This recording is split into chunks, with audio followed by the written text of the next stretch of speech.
Сайн мэцхан үзэгчдээ амар цогт тавтай морилно. Нууцлаг гэмт хэрэг цуврал аллах сэтгэл зүйн трейлер төрлийн кинонуудын цаад бодит түүх учир битүүлэг тайлал хүн төрөлхтний хамгийн бараан нууцуудыг хамтдаа нийцгээе.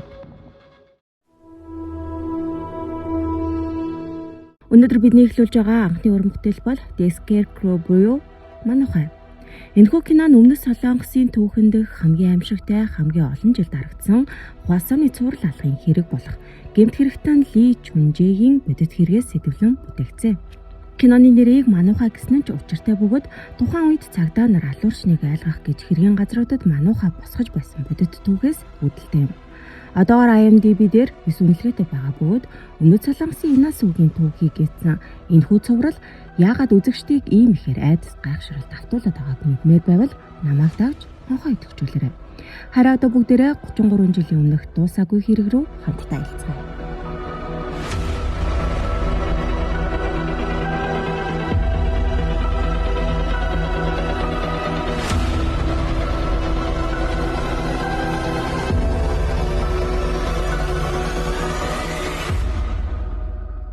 Нэгэн саарл үстэй нас тогтсон эмэгтэй их сургуулийн танхим руу орж ирснээр кино эхэлнэ.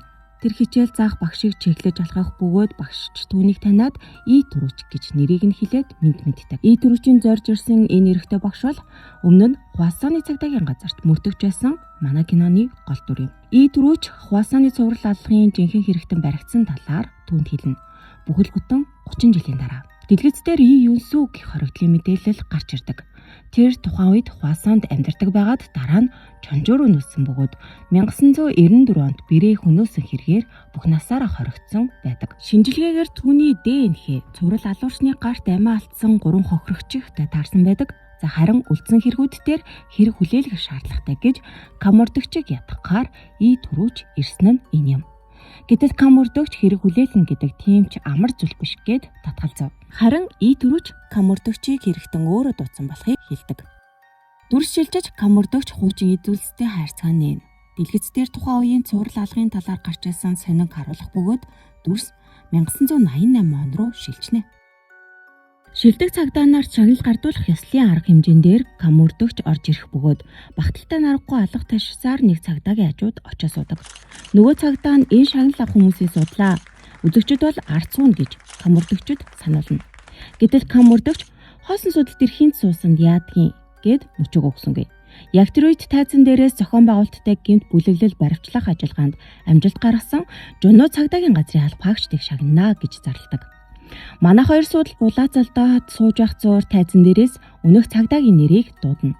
Шагнахтахаар босох цагдаа камордогчд хандан "Маяглалгүй одоо яваа. Удахгүй чамааг нэг сайхан дайлнаа" гэд цамцныхаа цахыг засаад босох гэтэл манай камордогч гинэт түүнийг гавлчихав. "Чүү жумөө Түрүүчээ таныг хээл хагуулын хэрэгээр баривчилж байна" гэд гавныхаа өрөөсөн талыг өөрийнхөө гарт зүгээд түлхүүрийг нь тайз руу шидчихв. Тэнд байсан хэвлэлийнхний хувьд энэ бол жинхэнэ сенсац. Нэг эмэгтэй сэтгүүлч "Тийшээ зураг аваа" гэж зураглаачаа дохих бөгөөд энэ сэтгүүлч эмэгтэй бол киноны бас нэг гол дүр. Саяхан шагнал авах гэж байсан цагдаа үнэндээ авилгаж байсныг бүгд мэдэж танхим даяараа жиг жуг хийцгэн. Удалгүй хэвлэлийнхэн цагдаагийн даргаыг бүчиж аваад асуултаар булдаг. "Ахуул авдгийг нь та мэдэж байсан уу? Та мэдсээр байж нуух гэж байсан уу?" гэх зэргээр дайрна. Гэтэл өнөөх сэтгүүлч эмэгтэй "Энэ баривчилгаа дотоод анхааруулга байсан уу?" гэд асуухад цагдаагийн дарга үүнийг үлгэж аваад "Тийм ээ. Энэ бол сануулга" гэд шудраг дүртийг хэсгэж уучлалтгүйж толгой бүхийгэд энэ хэсэг туснаа. Дүрс шилжиж камордогч машинаа унаад хаа нэг тийшээ явж байхан тэр. Түүний ирж байгаа газар бол Хвасан, камордогчийн төрс нутаг. Дүрс солигдоход нэг намын дэлгүүр дотор хэсэг ахлах ангийн охид ичингүүрэн түлгэлцээр дотогш орж ирэх бөгөөд энд Хвансаны хамгийн царайлаг залуу ажилдаг. Гэтэл нэг залуу тэдэн лүү эргээд харчхан тэр. Тэгсэн чи охид "Юу вэ? Эн чин зүгээр л хөгшин ах вэ шүү дээ" гэд жигжуг хийцгэн. Утас дугарч нэг залуу уцаа авах бөгөөд жинхэнэ Хвансаны царайлаг залуу нь тэр байдаг. Охид тэр дороо ямар царайлаг юм бэ энтэр гэд нэгнээд нудралцсан. Энэ залууг Гибом гэдэг. Түрүүний хөгшин ахын төрсөн дүү. Манай киноны бас нэг чухал дүр. Харин ахыг нь Гихуан гэдэг. Гибон махта уцаа өгөх бөгөөд ах нь уцаар яриад ирчихсэн юм уу одоохоо очлоо гэд уцаа тасалдаг. Удалгүй жижигхэн мухлахын гадна камурдөгч, Квак сэтгүүлч Гихуан 3 уулзалтна. Квак сэтгүүлч сонины нүрийг үзүүлээд бүгд даргын зургийг дарж байхад бид чиний царай гаргасан шүү гэж хэлдэг. Камурдөгчийн зургийг хараад Гихуан хөөх тамхи зуучсан чинь яг Чоён Фат чиг харагдчих штэ гэд мөрдөгчийг хөргөнө. Эндээс харахад энэ 3 бол багын найзууд. Тэднийг сууж байхад нэг залуу хідэн хүнд хөөгдөөд хар ирчээрээ гүйж гарч ирнэ. Хөөж яваа хоёр нь Хвасаны цагдаагийн газрын дуу мөрдөгч, жам мөрдөгч хоёр. Сэжигтнүүдэд хүч хэрэглэж хэрэг хүлээлгэхдээ гарсан энэ хоёрыг одооноос навшийн мөрдөгчд гэд нэрлэж байна. Ёстой нэг бүтэхгүй гараад. Энэ байдлыг харсан Квак сэтгүүлч чи хэрэгтэн барихгүй юм уу гэхэд камордогч миний томилолт маргаашнаас гэд тоог шинжгүй судгаа. Гэтэл зүгтэж явсан залуу Кантэжүү гэдэг нэрийг сонсоод манай мөрдөгчийг таниад шууд гүгээд ирдэг. Камордогчд хандаад би үнэхээр хэрэгтэн биш шүү дээ. Надад туслаач гэж гуйдаг. Тэр залуу өмнө нь камордогчд баригдаж байсан. Яг тэр үед өнөө хоёр навшийн мөрдөгч хүрээд ирнэ. Нөгөө залууг зодоод хил амаараа доромжилж гардаг. Бас болоогүй манай камордөгчийг сөүлээс хөөгдөж ирсэн амтан гэд илдвэр хэлж байгаад нөгөө залууг аваад явчихна. Удалгүй Квак сэтгүүлч чамаг үнэхээр хөөчихсөн юм уу гэд асуухад ихэнд баригдсан хахуулчин цагдаа бол сөүлийн цагдаагийн газрын даргын үеэл байж тардаг. Тэгээд л манай камордөгчийг ийшээ сүснэ тэр. Найзуудын тэрийг ярьж суутал нутгийн дүүнэр ирэх бөгөөд камордөгчтэй мэд мэдээд элдв бусан юм ярьж байтал нутгийн дүү нарыг төвшөөсөн Квак сэтгүүлч 3 тоолгын оронд дотгошоо орчихвол тооцоогч даа гэд тэднээс эвтэйхэн салдаг. Нутгийн дүүнээр дотгош ороод ууцгах бөгөөд өнөөх 3-ыг яагаад ийм чухал царайгаар ачихсан байгааг ярилцах зураа намын дэлгүүрийн царайлаг залуу руу хараад чи арай баригчихсан юм биш үсттэй гэд асуухан тэр. Эндээс Гибон маань ямар нэгэн болохгүй юм хийсэн гэдгийг харуулна. Ингээд 3 найз оройжин сууж хууч хурч суусаар манай камордөгч нилээн муудсан байдалтай 2 найзаараа тушруулсээр гэртээ ирнэ. Гэрт нэг эмэгтэй хүлээж байх бөгөөд түүнийг Суньон гэдэг. Манай камордөгчийн дүүн. Киноны маань бас нэг чухал дүр. Ундаж байсан камордөгч аимшигтайгаар хар дарж зүудэлдэг. Түүний зүудэнд жихүүдэс хөргөм инээдтэй хүү түүний дээрээс дагтай ус асгаж байхаар дүрслэгддэг. Камордөгч сурагч насандаа очсон байх бөгөөд нэг хүү түүний дээр гарцугаад амийг нь 2 гараараа дарчихсан муухай инээж өгдөг. Маргааш нь камордөгч Хвансаны цагдаагийн газарт ирэх бөгөөд хуучин суудаг суудал дээрээ тухалсан байдаг. Гэтэл нэг залуу ирээд хэн болоод миний суудал дээр суугаад байгаа юм бэ гэж толгоогоо майжна. Хариуд нь камордөгч угаасаа энэ бол миний суудлаа гэхэд цаанаас нь угаасаа чиний суудал гэж юу байдгийг бос гэж орилхон тэр. Камордөгчтэй санал суудал булаацалдаж байгаа энэ мөрдөгч бол шинээр орсон бөгөөд түүнийг одооноос Шинков гэд нэрлэжээ. Яг тэр үед өчигдөр хөөгдөж байсан залуу гавлуулчихсан нилээн зодуулсан байдалтай гаднаас орж ирдэг. Энд бол мөрдөгчдөд зодуулж байж хэрэг хүлээдэг байдал ял хэдийн хэвийн болчихсон газар гэлтэй. Камордөгч хэрэг хүлээлгэх гээд ингэж зоддгийм үү гэд мөрдөгчнөр рүү хандаж уурлахад өнөөх 2 мөрдөгч прокурор өнөөдрийн дотор яаж ийж байгаад хэргийг нь хүлээлгэх гэсэн ингэж хэлнэ. Дүрс прокурорын газар руу шилжин прокурорууд Имбукигийн ахин аймны хэргийн сэжигтэн баригдсан талаар ярилцаж ажлаасаа хийсэн гээд прокурорын дарга Ча прокурорыг магтаж гарна. Даруухан царай гаргах хэдий ч нэг тийм зэвүүнээр инэм хийлхийн залууг Ча Шиён гэдэг. Киноны маань бас нэг гол дүр. Харин Хуан прокурорыг алтаа гаргасан гэж зэмлэнэ. Баггүй зэмлэл хүртсэн Хуан прокурор Ча прокурор дээр ирээд хэрэгтнийг яаж олсон юм бэ гэж асуухад Ча прокурор шилэн тэркогоор боомлдог арга нь их онцгой байсан. Тийм болохоор шилэн тэркотой холбоотой хүмүүсээс эхэлж хэрэгтнийг хайсан гэж тайлбарладаг. Мөн сэжигтэн хэрэг гарсан газрын ойролцоо амьдардаг хүн байсан мөн гэрчтэй гэж тодтогов. Гэтэл Хуан прокурор хэргийн газрын ойролцоо амьдардаг хүн юм бол түүнийг харсан гэрч байх нь ойлгомжтой үсттэй гэд амийг нь тагалчихна. Тэгснээ шууд нотлох байрамт байхгүй юм байна. Нямбаа шалгаараа да гэд яваад өчгөв. Ча прокурор навшийн 2 мөрдөгчийг дуудаж нотлох байрамт байгаа юм уу гэж уурлаа асуухад мөрдөгчдийн нэг нь хэргийн газраас Б бүлгийн цус олцоо. Энэ нь сэжигтнийхтэй таарч байгаа гэх хэцүүхэн юм хэлдэг. Үнийг сонссон Ча прокурор би ч бас Б бүлгийн цустай гэж уурлаад тэднийг өрөөнөөсөө хөөж гаргана. Ингээд ий самжинтэй өөрөө уулзахаар болдог. Энэ хооронд камордөгч Шинковт хандан Имбукигийн хэргийн материал хэргийн газрын зургийг аваад ирээ гэж даалгадаг. Шинков сандарсандаа хавцнуудаа газар тунгав. Камордөгч уурлаж яснаа хэргийн газрын зургуудыг хараад гинэт бодолд орно. тэнд 3 өр хохирогчийн зураг байлаа. Яагаад 3 өр хохирогч байгаа юм бэ гэж Шинковоос асуухад сүүлийн үед гарсан хүн амны хэрэгүүд юм аа гэж хариулна. Хэрэгт нь одоо хүртэл олдоогүй аж. Харин камурдагч бол түүнийг цуврал аллах гэдгийг аль хэдийн ойлгочихов. Удалгүй камурдагч И Сонжинтэй уулзахаар очиход өнөө хоёр навшийн мөрдөгч аль хэдийн аваад авчихсан байдаг.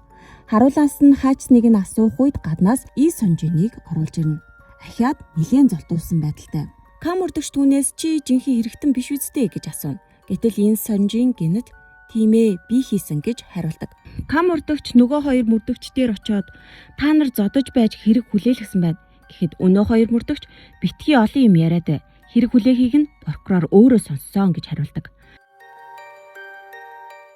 Дүр шилжихэд И Сонжин норсон майктайгаа чичирсээр Ча прокурорын өмнө нь суухан тэр. Энэ байдлыг харахад зодуулж тамлуулсан нь илт байлаа. Ча прокурор 50 царай гарган И Сонжинээс "Им богхийг чи алсан уу?" гэж асууна. И Сонжин "Үгүй" гэж арай ядан хариулхан тэр. Гэтэл Ча прокурор шүүгэнээс шилэн дөрхөө гаргаж ирээд ширээн дээр тавьчихдаг. Тэгснээ "Чи надад нэг тусалж чадах уу?" гэж асуугаад цаашлаад "Чи яагаад шилэн дөрхөө дуртай юм?" гэд яг зориуд И Сонжины гаж сонирхол дээр дөрүүлж байгаа тактикийг ашигладаг. Шилэн дөрхөө хараад ухаанаа алддаг И Сонжин тэрийг авч үнэрлээд эхлээд зөөлхөн байдаг юм. Гэхдээ бариад авахаар хатуу болдог. Тэр мэдрэмж нь гээл эхлэхэд би энд орж ирэх хүртлээр эргэлзэж байсан. Харин чиний энэ харцыг хараад ойлгочихлоо гэдэг. Тэгээд чи алсан бидтэй гэж шахамдуулдаг. Бүр цаашлаад хэрвээ өнөөдөр хэрэгээ хүлээвэл чамааг 5 жилийн дараа гарч ирэхээр болгож өгье. Харин намайг энэ хаалгаар гарахаас өмнө шийдвэрээ гаргахгүй бол насан туршдаа шоронд ялзран шүү гэж дарамтлав. Ингээд хаалгаар гарахын өмнө И Сонжин сүхэрч унаад би алсан прокуророо гэд уйлхан тэр. Хэрэгээ бүтээсэн Ча прокурор гарч явахдаа өнөөх навшийн мөрдөгчдийн нэгэнд нь мэдүүлгийг нь цэвэрхэн аваарэ гэж даалгаад явах гэтэл түүний араас Ча прокуророо гэж хин нэгэн орилов. Мэдээж манай киноны гол дүр болох камурдагч Ча прокурор хин бэ гэж асуухад сүүлээ саяхан хөөгдөж ирсэн мөрдөгч байгаа юм аа. Нэг тоох хэрэггүй. Гэтэл яг тэр үед нөгөө мөрдөгч нь энэ нэрийг сонссон Ча прокурор "Кант хийж юу?" гэд машинаасаа бууж ирэхэн тэр. Ча прокурор камурдагчийг өөрчлөгдөөгүй байна, удаан уулзсангүйгээд инээмсэглсээр хурч ирээд тэрвэрнэ. Харин камурдагчийн царай тэр дороо хувхаа цайчгана. Юу ч хэлж чадахгүй худлагаасаа инээмсэглээд хөшөөд үлддэг. Тэгээ хуучин дурсамж нь орж ирнэ. Сурагч Кант хийж газар хэвтэж байх бөгөөд Ча прокурор дээрээс нь дангатаа ус асгаж доромжилж байгаа дүрслэл гарна. Өөрөөр хэлбэл камурдагчийн бага насны травма Ча прокурор байсан гэсэн. Дүр шилжиж номын дэлгүүр дээр Гибом ном уншаад зогсож байна. Гэхдээ түүний уншиж байгаа шүлхэн хүртэл нэг л эвгүй. Чиний ойсон хувцсыг хуршүүдэд өгөөд чамааг эрдэнэ шишийн талбайн хажууд оршуулад буцаад би алхлаа. Гэдэл нэг тийм чихүүт сүргмээр мөрүүдийг уншаад зогсож байдаг. Тэгтэл цаана нь хоёр сурагч охин түүн рүү эргэн хараад нэгнийгээ очооч гэдэл нударч гардаг. Эцэст нь нэг охин зориг гаргаад очих боловч сандарсандаа Гибомыг түлхээд уншиж байсан номыг нь унгаачихдаг. Сандарсан охин уучлалтгүйж бүхэлзэх бөгөөд энэ хэсэг нэгэлээгүй. Сандарсан охин би энэ номыг төлөё гэд хэлэхэд Гибом сурагчид юуны мөнгө байх вэ гэд нэмсгэлдэг. Харин дараа сурах бичих авахдаа манахаас аваарай гэж хэлээд түрүүний газар унсан номоо охинд бэлгэлдэг. Баярлсан охин нэрээ Ю Цоннин гэж хэлтэл Гибом нэрийг нь шууд давтаж хэлээд мөрөн дээр нь зөөлөн хүрнэ. Охин ухаан алдчих шахан баярлаад түүний хүрсэн мөрөө дахин барьж ичингүрээд хоцордог. Орой болж камурдагч ажил дээрээ ганцаараа суугаад өмнөх эргүүдийн зургуудыг дахин харна. 1986 он 10 сарын 8 Чү Минжа 30 настай гар ардаад аавгаар болгосон боомлуулж амь алдсан. 1987 6 дугаар сарын 11 Хуан Жангэ 21 настай оролтоор боомлуулж нас орсон. 1988 оны 4 дугаар сарын 29 Им Богхи 29 настай оймсоор боомлж хүнэсэн.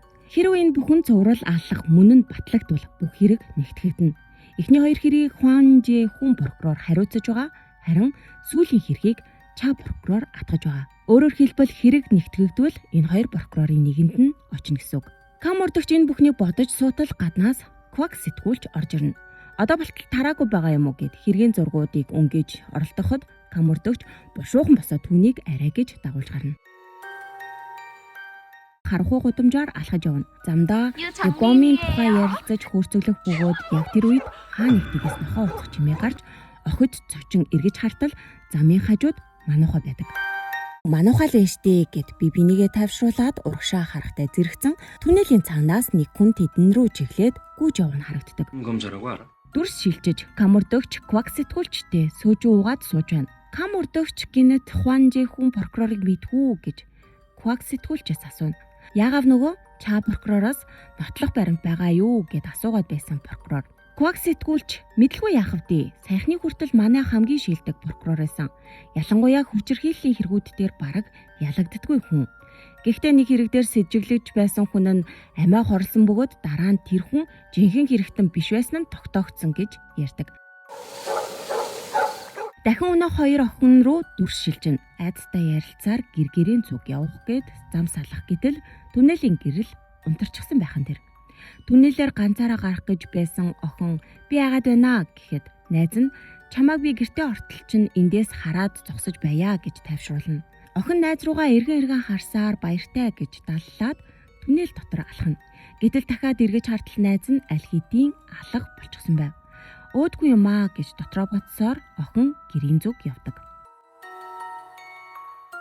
Маргааш нь Хуансаны цагдаагийн газраас хэлс хэрэг хүлээсэн Ий Сонжиныг гавлаад гарч ирдэг. Гадаа хөвлийнхэн шавчгсан байх бөгөөд зураг дарж асуултаар бөмбөгдөн. Түүнийг хэргийн газрын үзлэгт авч явж байгаа нь энэ юм аа. Камурдөгч араас нь дуугийнхэн хараа зогсох бөгөөд нүүрэн дээр нь ямар нэг юм хийх гэж байна гэсэн харц тодорхой харагдана. Дүрс шилжиж прокурорын газарт чаа прокурор камурдөгчтэй таардаг. Чи Сонжины мэдүүлгийг яаж авсан юм? Зодсон уу? Айлгсан уу гэж асуув. Үргэлжлүүлэн чи бол тийм юм хийж чадах хүн. Гимгүү хүнд хэрэг битгий тохох гээд байг гэд явах гэтэл чаа прокурор араас нь надтай хамтар гэж санал тавив. Камурдөгч ганц ч үг хэлэлгүй татгалзаад цааш явчихдаг. Удалгүй тэр нэгэн цагт домог шиг нэрт гарч байсан Хуанжи хүн прокурортой уулзаж байдаг. Камурдөгч Ий Сонжин бол жинхэнэ хэрэгтэн бишээ гэж хэлэхэд прокурор тэр чинь миний хэрэг биш гин. Харин камурдөгч Чу Минжа Хуан Жан-э Имбукви нарыг нэг хүн алсан байж магадгүй гэдгийг ярьж эхэлдэг. Хуан прокурор нотлох баримт байгаа юм уу гэд асуухад камурдөгч одоохондоо байхгүй. Гэхдээ Хуансанд яг ижил арга барилтай 3 өр алуурчин зэрэг байх магадлал хэрвээ гэж асууж прокурорын амийг тагладаг. Тэгтэл прокурор тэгвэл одоогийн сэжигтэн чинь бараг хэрэгтэй юм биш үү гэхэд камурдөгч Хуан Жангийн ялгадах үед Ий Сонжин хоригдож байсан гэдгийг хэлдэг. Ийм төрлийн алуурчин хүн алах тусмаа улам донтно гэж ярьж байтал утас дуурав. Шинков залгаад дахиад нэг цогцос олцсон талаар камурдөгчд дуулгадаг. Одоо нотлох баримт гарч ирлээ гэд шууд хэргийн газар руу хөдөлдөг. Чаа прокурор сэжигтнэр хэргийн газрын үзлэг хийлгэж үйлдэл бүрийг нь заана. Үйл явдал яг л жүжиг тавьж байгаа юм шиг. Гэтэл яг тэр үед цагдаагийн машин дохоогоо хангинуулсаар хурч ирэх бөгөөд дахин нэг цогцос олцсныг дуулгаж үзэлгийг шууд зогсоохыг чаа прокуророос шаарддаг. Камурдөгч урд шөнө хоёр охин салцгаас өнөөх түнэл яралхна. Хэргийн газарт очиход охины гар хөлийг хүлсэн байх бөгөөд шилэн тэркогоор боомлон нүдийг нь дотор хувцаар нь халахалсан байв. Өмнөх хэрэгүүдтэй яг ижил аргаар Шинков хүртэл үнийг цуврал алга гэдгийг нь ойлгож байлаа. Нөгөө талд чаа прокурорын газрын даргатай уулзаж суух бөгөөд сүүлд гарсан хоёр хэмт хэрэг цуврал алга байж магадгүй гэж ярилцдаг. Яг тэр үед хаалга тогшин Хуан прокурор орж ирэх бөгөөд тэр аль хэдийн даргад бүхнийг хэлчихсэн байлаа.